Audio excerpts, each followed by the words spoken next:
राधे राधे, आप सभी का राधा सेवा कुंज में स्वागत है। तो टाइटल देख के आपको पता चल ही गया होगा कि किस टॉपिक पे हम लोग बात करने वाले हैं। तो इस बार जन्माष्टमी को लेके इतनी सारी कंफ्यूजन क्रिएट हो गई है, तो मैंने सोचा कि आप सभी भक्तों को एक छोटा सा इंफॉर्मेशन दे ही देते हैं।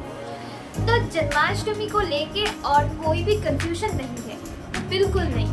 तो पहले बात करते हैं जन्माष्टमी की तिथि और कब पूजा करनी है, सारे मुहूर्तों के बारे में, ठीक है। तो श्रीमद् भागवत के अनुसार श्री कृष्ण का जन्म हुआ था अष्टमी तिथि, रोहिणी नक्षत्र, बुधवार, राशि वृषभ लग्न, बुधवार के मध्य रात्रि मतलब के रात को 12 बजे के समय वो हुआ था मथुरा के जेल में। तो इस बार यानी कि 2024 में 26 अगस्त को जन्माष्टमी मनाया जाएगा, क्योंकि इस बार यानी 26 अगस्त और 27 अगस्त को इन 2 दिनों में 4 बड़े बड़े योग मिल रहे हैं। तो लगभग 5250 सालों के बाद ये योग आ रहा है, मतलब कि 5291 बार ये हम जन्माष्टमी मना रहे हैं।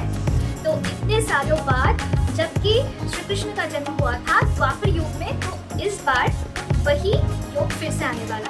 तो हुआ ना ये बहुत खास योग।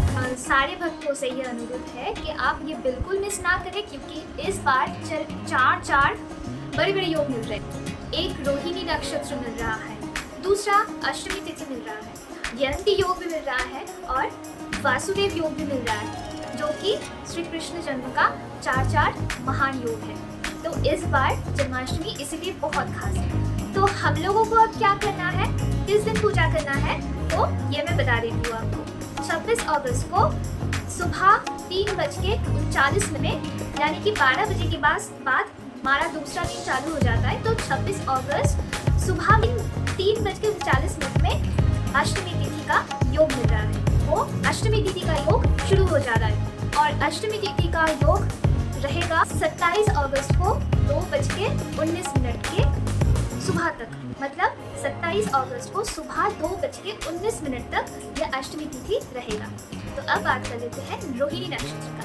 तो रोहिणी नक्षत्र का समय शुरू हो रहा है 26 अगस्त को दोपहर 3:55 में, यानी कि 3:55 PM ये योग रहेगा 27 अगस्त को दोपहर को 1:38 तक, यानी कि 1:38 PM।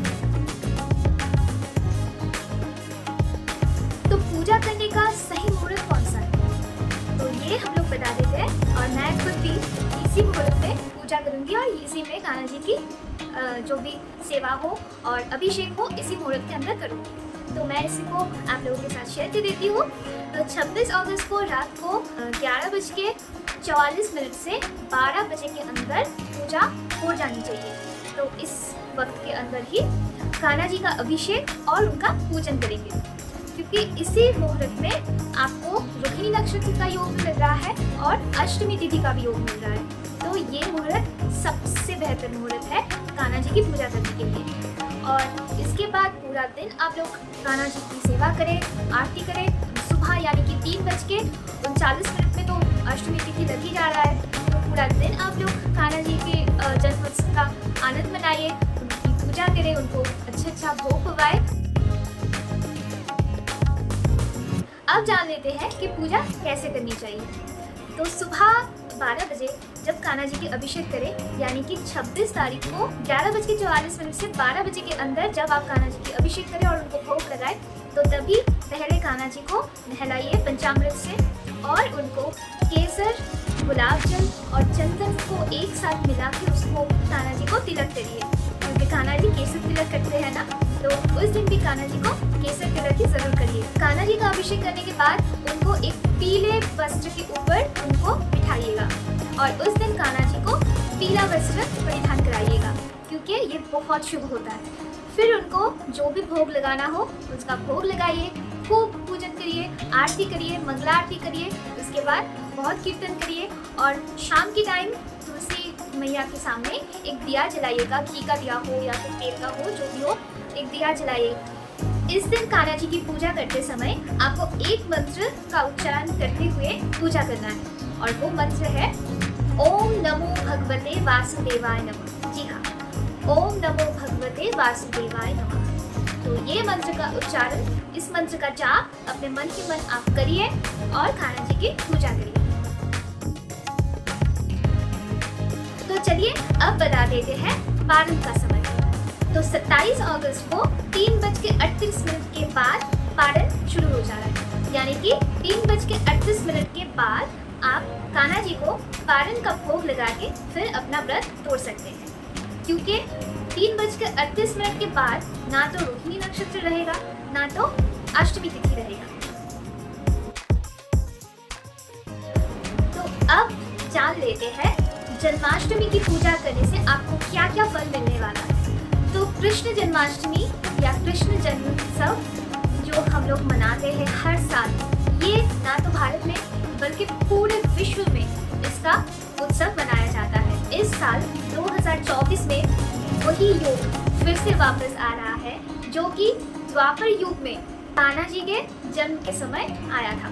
तो उस समय जो नक्षत्र, तिथि और ये जो योग उस समय उपस्थित था, वही सब इस साल वापस आ रहा है। कान्हा जी जिस तिथि में जन्म लिया था, उस या फिर जो लग्न था, जो राशि था, वह है वृषभ राशि, यानी कि इस राशि का स्वामी है चंद्रमा।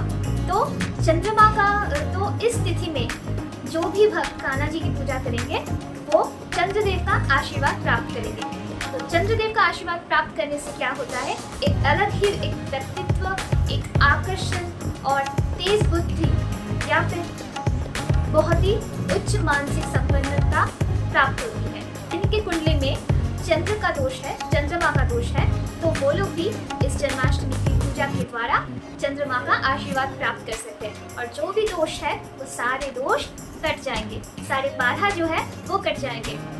ऐसी मान्यता है कि इस तिथि में जो भी व्रत करता है और पूरी श्रद्धा से कान्हा जी की पूजा करते हैं, उनको हजारों एकादशी करने का फल प्राप्त होता है।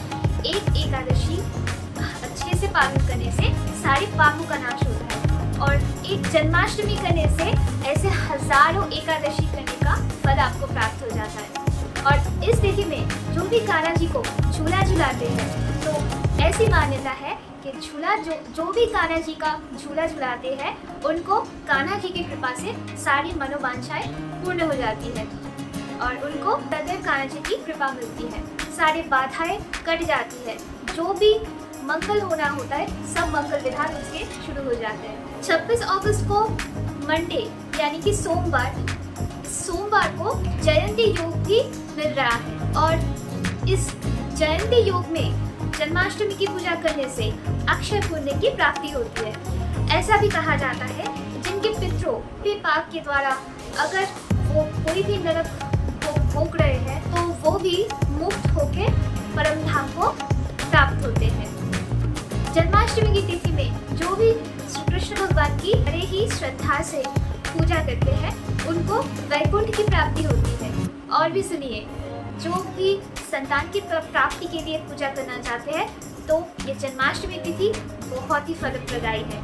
जो भी संतान की कामना करते हैं, तो वो कान्हा जी की झूला झुलाते हुए उनसे ये प्रार्थना करिए, संतान की प्राप्ति के लिए या फिर कोई भी विवाह योग के लिए या फिर कोई भी शुभ योग के लिए या फिर कोई भी बाधा से मुक्त होने के लिए झूला झुलाते हुए समय कान्हा जी से ये प्रार्थना करिए, तो वो सारी मनोवांछाएं पूर्ण हो जाती है।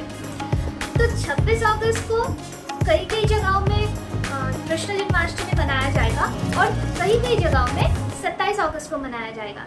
जैसे कि इस्कॉन बरसाना मथुरा में 26 अगस्त को जन्माष्टमी मनाया जाएगा, और बाकी जगहों में यानी कि वृंदावन में लगभग हर मंदिर पे 27 अगस्त को जन्माष्टमी मनाया जाएगा।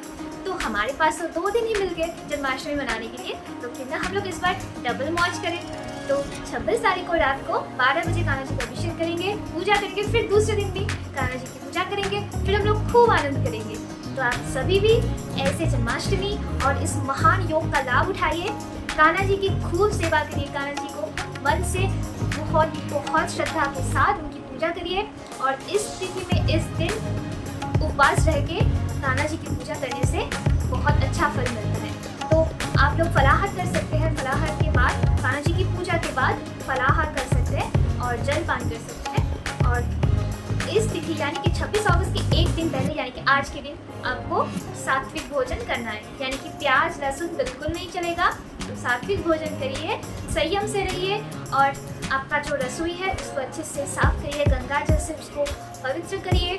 तो उसके बाद ही इस दिन जन्माष्टमी का व्रत शुरू करिए। तो आप सभी जन्माष्टमी में खूब खूब आनंद करिए। कान्हा जी का जन्मोत्सव है भाई, तो आनंद तो बनता है। और जितने भी हम सब कान्हा जी के भक्त हैं तो सभी मिल के बोलिए जय जय बाके बिहारी लाल की जय। राधे राधे। आप सभी को जन्माष्टमी की बहुत बहुत शुभकामनाएं। आप सभी बहुत आनंद करिए, कान्हा जी के साथ बहुत मौज करिए। राधे राधे।